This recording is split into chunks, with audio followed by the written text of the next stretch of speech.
Hey, welcome to the CMO Whisper Show. I'm your host, Steve Olensky. Part marketing practitioner, part ad agency veteran, part journalist. I was a writer for Forbes for 10 years.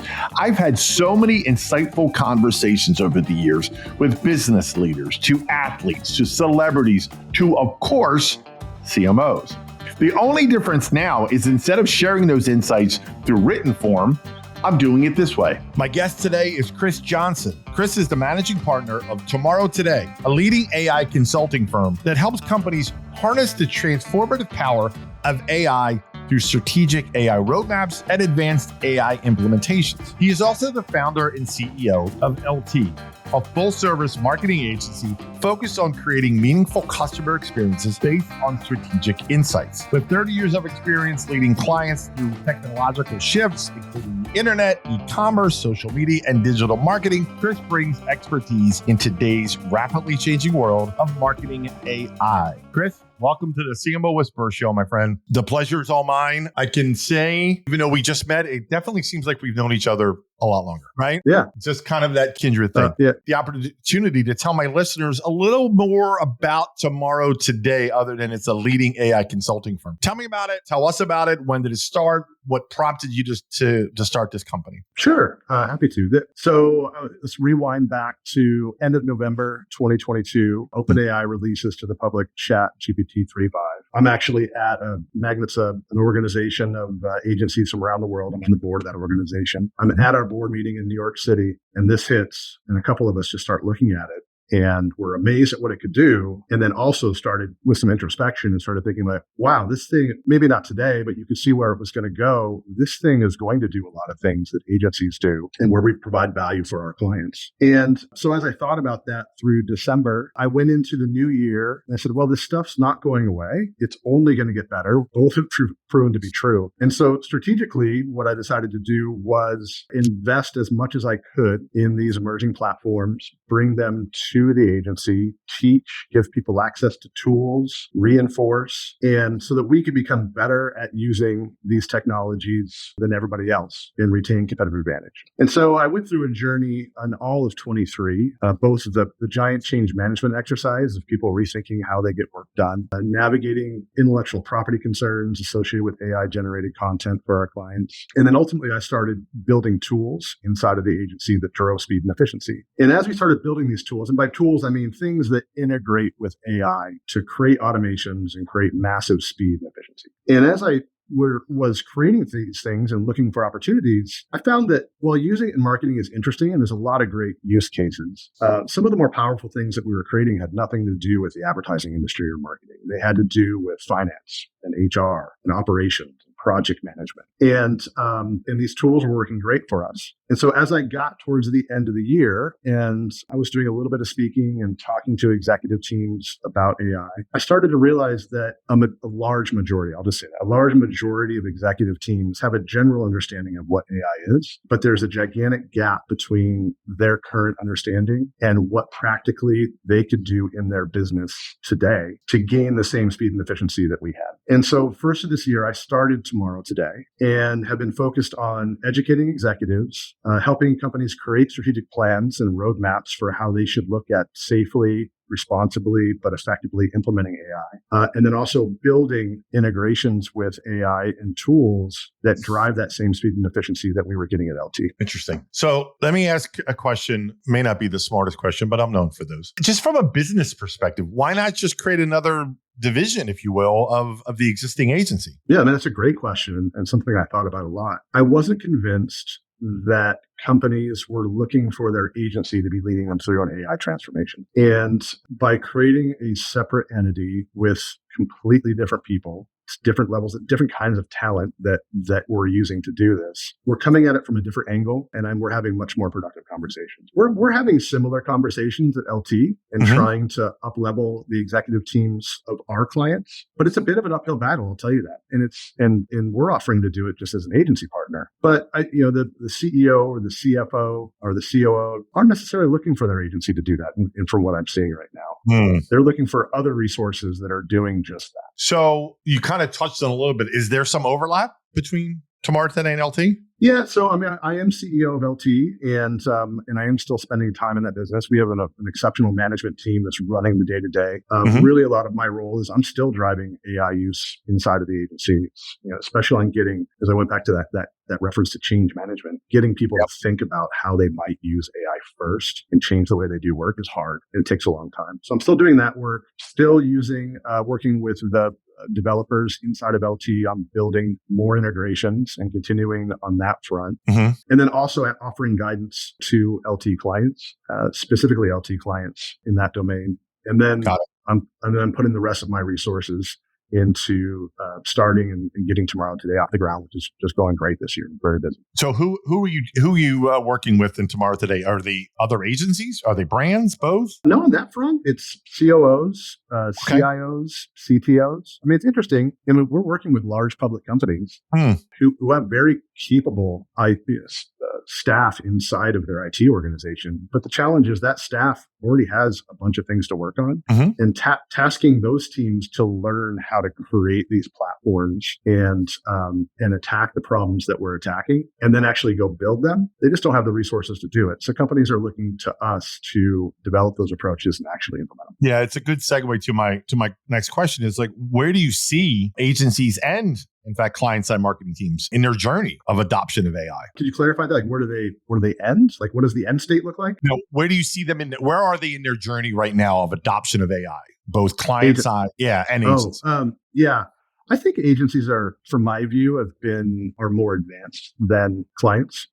I think generally clients have been slow to adopt, either because of just the position of the company in AI and hesitancy around things like data security and intellectual property. I think agencies are a little more advanced, and I think that's because the writing's on the wall that the model is going to change over the next couple of years. It's going to need to. And I think agencies are finding their sea legs on what value are we going to be providing to clients as we go into this AI world, and AI continues to get better. Interesting. So agencies are a little more advanced, in your opinion, than the client-side marketing teams when it comes to their adoption of AI? I would say for sure. It's interesting. Do you think, I'm not surprised to hear that. My own personal opinion is because the client-side marketers, and I talk to CMOs of brands all the time, as you know, I'm going to lump it together. This overall kind of reticence, reluctance, fear, is that too strong of AI? Without a doubt. Yeah. I mean, there's a natural fear inside of companies in all roles is, oh boy, here comes the AI consultant, and they're going to try and figure out how to replace me. Right. And what I would say in particular with marketing teams, client-side marketing teams, is have you ever felt like you had enough resource to go do the things that you had to do? Right. I mean, every organization we're working at, they feel like they're understaffed. Every year they have to go do more and produce more results. This is not, in most cases that I've seen, a way to relieve yourself of headcount for profitability. It's how do we get more and move faster from the teams that we have? Interesting. Do you think that companies will ever, I don't want to say catch up, but get on equal par with agencies? Or how do you see that kind of playing out going forward when it terms agencies and client side? I mean, I think there are going to be agencies that become really good at this, and there'll be agencies that don't exist. I think it's pretty binary over a long enough timeline. And the agencies that really do adopt this, I think, will always be ahead of clients and internal teams. And part of that's just the nature of the people that you have inside of great agencies. You have people that are curious. You have people that are creative. You have people that are strategic. You have people that are used to shifting gears and moving between things and learning new things. Yeah. And I think, it's a stigma for internal teams that I don't think is always true, or in a lot of cases isn't true, but it's that internal teams tend to be more siloed and working on the thing they're working on and aren't looking for new ways to go get things done. So I think that'll continue. Yeah. It's interesting. I'm just trying to think of other things holding companies back from effectively adopting AI. And I think we kind of touched on them, right? Fear is a really big one. Yeah. I mean, fear, I believe personally, it's super important that you have C-level leadership leading the charge. So that somebody on that executive team is pushing this so that the rest of the organization can follow. I think it becomes really hard. And basically what happens is without that, you end up getting really spotty adoption. You get innovators, pockets of innovation of people that are playing around with this stuff and finding great use cases for it. But there's no real organizational push for it. And that definitely will slow adoption. adoption within any company. Yeah, I mean, it's like so many other things. It's, starts top down. Yep, certainly, exactly. Because it's a culture change. I mean, Yep. it's a rethinking about how we work and the way that we work. Yeah, there's so many dimensions of it that it's just really hard to get alignment around that mission, obviously, without leadership. Exactly. What do you think are some of the larger opportunities right now for companies when it comes to AI? This is going to sound really boring and technical, but I think if you look at, in particular, what generative AI is, which is, think of that as OpenAI's ChatGPT or Anthropic's Claude or Google's Gemini. These are what they call the frontier models. One of the things they're really, really good at is taking unstructured data. Think of unstructured data as a scanned in document or an email from somebody that's a lead into your business. These models are really good at taking that and then turning that into structured information and data that you can do things with. So there's a lot of opportunity to take what traditionally would require a human to actually look at a document and then type that into another system and then apply logic to it, that can now be automated because we have the ability to pretty much immediately suck out the information that we need. An example would be you have inbound leads that are coming in from a form fill on a website or emails or even phone calls. And oftentimes when you get that inbound, a human looks at that and they're qualifying it and they're seeing if there's other questions that need to have answered in order to produce even a quote. And so what happens is you have to have people that are being as responsive as possible, but these things pile up, and it's not uncommon in companies to have a lead form come in and they respond 24 or 48 hours later. Well, we know that in that situation, oftentimes if they're shopping for something, a service, say, when they're shopping for it, oftentimes the first person that responds ends up getting business. So if what you have the ability to do is take this inbound lead and immediately respond in an intelligent and human sounding way, which these models are really good at, you're responding much faster, you're getting the information you need much faster, and ultimately you're going to close more business faster. Would be a great use case for that. Interesting. Let's turn the lens inward. How is LT, your agency, integrating AI? Well, I mean, we're pushing on individual use of it, everything from creative teams to strategy and research to PR to our account management teams, by teaching in the context of specific use cases that apply to them. For instance, there's a tool called Perplexity that is an amazing resource and tool, in particular for research. And research that you can actually go and find the source of where that came from, which you can't do with a ChatGPT or a Claude. And so teaching our research team how to use that to not only go out and just do research on an industry or a company or competitive research, but also how do we analyze first-party research that we're doing, survey results? How do we use a ChatGPT to actually analyze those results and provide insights and work alongside a researcher, which rather than pouring through data, have a large language model actually look at that data and help that researcher come to conclusions that came from it. So that's one piece of it is just really pushing at an individual level across the organization and a cultural level, really, use of these tools. And I'll say every month we get a little bit better and we get more usage, but we're not even close to where I want to be right now. The second piece is building tools. And this is everything from in finance, finding processes that might be historically, I have to take data from 3 different systems where I get 3 spreadsheets. And then in order to put that in the audit format that my client wants, I have to copy and paste and split rows and do these things. And that process can take, there's one process for a client that was taking 8 hours a month. And what you can do is you can sit down, if you're good at prompting. I sat down with our controller who goes through this process, spent about an hour going through and applying probably 20 different pieces of rules and business logic to it to get to that correct audit format. And then you can just tell the tool, hey, give me the Python code that does that. And it'll actually give you the code that takes those 3 spreadsheets and applied those rules. And then we give that to one of our internal developers who creates a tool where now that controller once a month just drops 3 spreadsheets into it and immediately gets back the audit spreadsheet and stuff. Super simple example. Yeah. Or we created a tool that using ChatGPT that takes census data and creates heat maps for anywhere in the country based on any data that you have that's basically associated with the zip code. These are services that you typically had to go pay somebody to go do. We just took the code that generated that, put it in the tool, and now the whole company has a tool where they can just drop in zip code encoded data and create an interactive heat map. They can then show that to clients, and it's instant turnaround. So we're seeing a lot of those use cases where, hey, can it do this? And then once it does, we just suck that code out, which makes that functionality permanent. And then we create a tool out of it that doesn't change, right? Because what's important is these models change all the time. So something that worked today isn't necessarily promised to work tomorrow. Meaning even within a chat session, you've probably done it before. You can say, I want, you give it a great prompt and say, create this. And then you say, try that again. Or just take that same prompt and do it again. You'll get something different. And so when we're actually doing things that are dealing with data, the best thing you do is get to the result you want, suck that code out, create yourself a tool, and you end up building a suite of these tools that do over time that technically have nothing to do with AI, but AI created really the code that does it. Correct.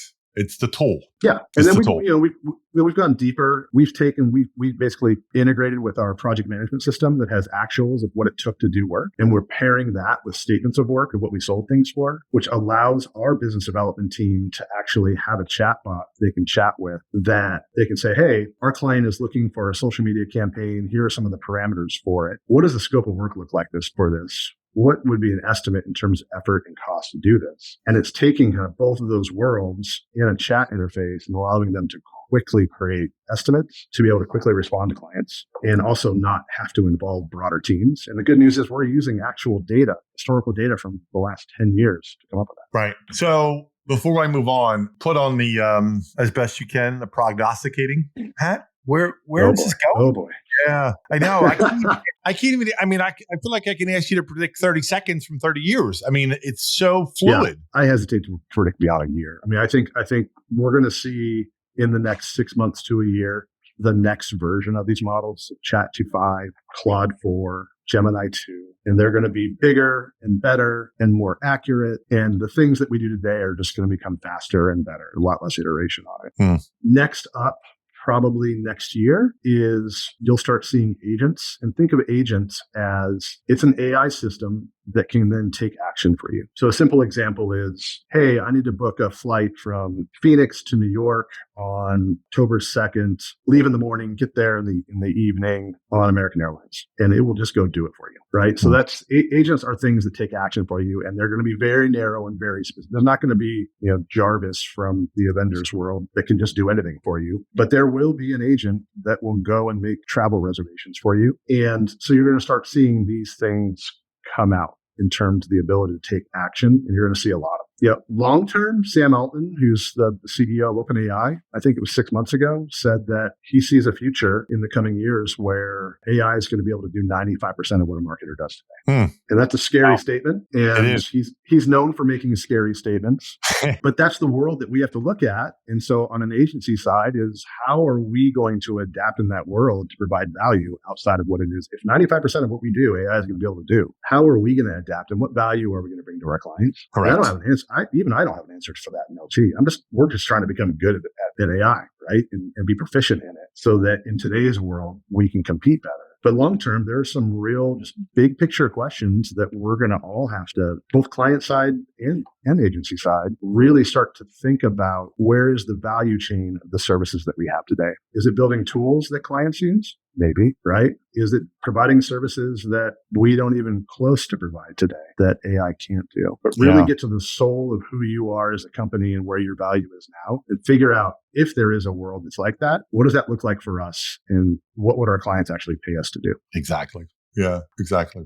And a lot of it's learn as you go. Yeah, we have a term that we use here. It's called fuck around and find out. FAFO. That's it. That's it. And that's the way you learn. You can't learn this stuff by watching videos. No, you learn it. You learn it by something comes up and go, I wonder if I can do that in ChatGPT. And you play around. And I'll say, as you get better, 95% of the time you can. And when you start, it's 50% of the time. But you learn what works and what doesn't. And it's a muscle that we all have to build to really be able to get the most out of these tools. Exactly. And that's so spot on. It's like anything else in life, the more you do it, the better you get at it. Yeah. Whatever the skill is, right? Yeah. So I have a lot of C-levels who listen to the show. I've interviewed a lot of leaders. I'd love to get your thoughts on some leadership points of view, especially, given your different stops along the way. Now you're running 2 companies. So the first question I have is, what are some key qualities you think every successful leader should have? That is a great question. I would say you have to have an organization and a culture that is about learning and prioritizes learning, right? This is not going to be a world in the next coming years where you can do things the way you always did them and come out of the next couple of years actually competing. And part of that is being willing to take risks and being willing to let the people inside your organizations fail, because this stuff's not going to go right 100% of the time. You have to put some guardrails around it. And when we found that at LT, like, hey, listen, like you can't just get output from something and send that to a client without reading it, right? You have to go through there and read through what's there and edit it. It'll get you 80% of the way there.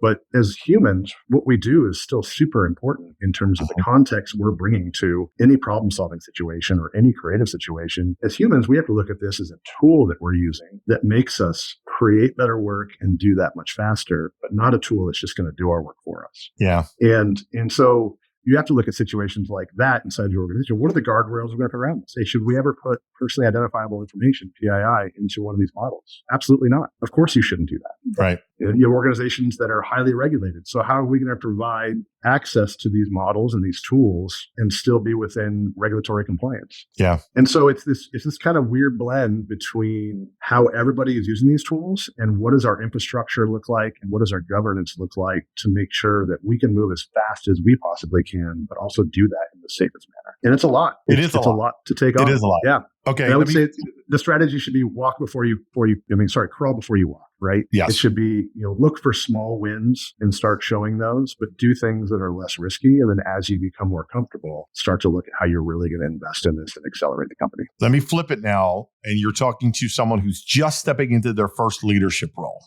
What advice do you give them? On how to lead in terms of AI adoption? No, just in general. Not about AI, just in general. I would say if you are just recently becoming a leader, I think one of the biggest things that I learned along the way is that you can't take things personally, which is hard to do for some people. They take things to heart, and you have to understand that the people that you're leading are all coming from very unique, different perspectives and personalities. And one of the things that I see young leaders struggle with the most is they don't have the self-awareness that not everybody thinks like them. Not everyone feels like them. And that can be the power of your team. But when you're leading, you have to appreciate those differences rather than try to stamp them out. Interesting. Put you on the spot with this last one on leadership. What's the biggest lesson you've learned from a leadership mistake? It was pretty early on. This actually goes back to leading my agency during 2007, 2008 in that recession. And man, things weren't going well for us. I think our revenue was down like 50%, but we felt a really strong obligation to the people that are on our team. Like, hey, if we let people go, they're not going to go find another job right now. No one's hiring. And so I internalized the struggles that we were having financially and didn't really share with people what was going on. I did that for a couple of months. And then I started hearing rumors that we were shutting down, rumors that we were laying 80% of the staff off, rumors that we were doing salary cuts. And none of it was true, right? None of these things have been discussed at a leadership level at all. But in the absence of information, people will make up information and rumors. And they're typically always way worse than it actually is. So from that time on, we've had open financials inside of the agency. So we share every month. How are we doing? For better or for worse? If it's great, let's celebrate it. If it's not going great, let's just talk about that. Let's talk about what we're doing about it. But let's also get ideas from the people who are actually in the organization about how they might contribute to that. And that level of transparency was really transformative for me as a leader, because it's really hard to be stamping out a rumor mill. And the best way to stamp out a rumor mill is actually just be transparent and share that information. Interesting. Okay, I like that. All right, now I'm gonna move into a whole new section I just started maybe a month ago for my show. So you're kind of one of the early adopters, and I call it the Random Five, Chris. All right, let's do it. Yeah, and you'll love this because I use ChatGPT and I go, give me 5 random questions to ask a podcast guest. All right. And an hour before we started recording, these are the 5 that came out for you. Ready? Very random. Ready. If you could have dinner with any historical figure, who would it be and why? That's a great question. Probably Thomas Edison. And why? I would like to be inside the mind and be able to ask questions about invention and innovation in a world where there wasn't a whole lot of invention or innovation, and the struggles that came along with that, how he overcame that, and the secrets to creating some of the great inventions that we enjoy today. Okay. Next question. What's a hobby or passion of yours that most people would not expect? Oh, yeah. So I'm a home brewer. I brew beer. And I've been doing that for a long time. I mean, A, I like beer, but B, I'm both a creative, but I also built my career as a software developer, and I have an engineering degree. And brewing beer is this weird blend of science and water chemistry and how on yeast and how these things work with process, and then the art of creating recipes and envisioning what you want a beer to taste like. and then actually putting all that together to actually make it happen and then having people enjoy it. Interesting. Okay. What's the best piece of advice you've ever received and who gave it to you? Oh, it's not very well. Actually, it is kind of useful reading now that I did a startup this year. I had a mentor. His name was John Blair, and when I was starting my agency, we were talking about it was just me and a laptop trying to convince people that I was smart and pay me money. And he said, all right. He said, well, for this to work, so you're going to have to spend at least half your time billing. You have to be revenue generating activities half your time. And then half your time, you're going to have to spend selling, right? Talking to clients and figuring out how you're going to close deals. And if you don't spend half your time doing each of those, then you're going to go through cycles of only selling and then only doing work, and it won't be healthy. And he said, then you're also going to spend half your time out there networking so people know who you are and building relationships so that you can actually be successful and have opportunities to sell. Right. So if you do your math right, that's 150% of your time, which I think is pretty accurate for being an entrepreneur. Yep, exactly. Okay. If you could instantly master any skill you don't already have, what would it be? It would be golf. I've been playing golf seriously for 10 years and I'm still terrible. And I can't, how do you practice and play twice a week on the weekends and still be terrible? I mean, I enjoy it out there and I don't expect to be good. So I'm not an angry golfer, I'm not a club thrower, but man, it would be great to have like a 4 handicap. Wait, you haven't figured out how to have AI help you? AI is of no use there. Maybe, that's the thing agencies and marketers should look at. Right? Yeah. AI has not figured out golf, nor do I think it will. Exactly. All right, last one. What's one book, movie, or song that has had a lasting impact on you? Book, movie, song. I'm going to go book. There's a gentleman by the name of David Maister who wrote, I think this book's 30 years old at this point, but I still recommend it. It's called Managing the Professional Services Firm. And it's not specific to any type of professional service. It applies to accounting firms and law firms and agencies, but it's the business of having a business around providing services to clients. And it goes from financial models to leverage structures to how you manage people. And I still to this day consider it the Bible for having leading a services organization. Okay. Thanks for the tip. Well, listen, we are coming up against it, my friend. Thank you so much. What a great conversation. I'm going to go out on a limb and say I am down for a part 2 if you are at some point. Yeah, for sure. Let's do it. All right. Well, again, thank you for your time, my friend. Happy to do it. Thanks for having me on and have a great afternoon. Well, that wraps up another episode of the CMO Whisperer Show. I hope you shared this episode with your friends. And if you have not already, please subscribe to be kept up to date on all the latest episodes. And if you're so inclined, leave me a review on your favorite podcast platform. Thank you.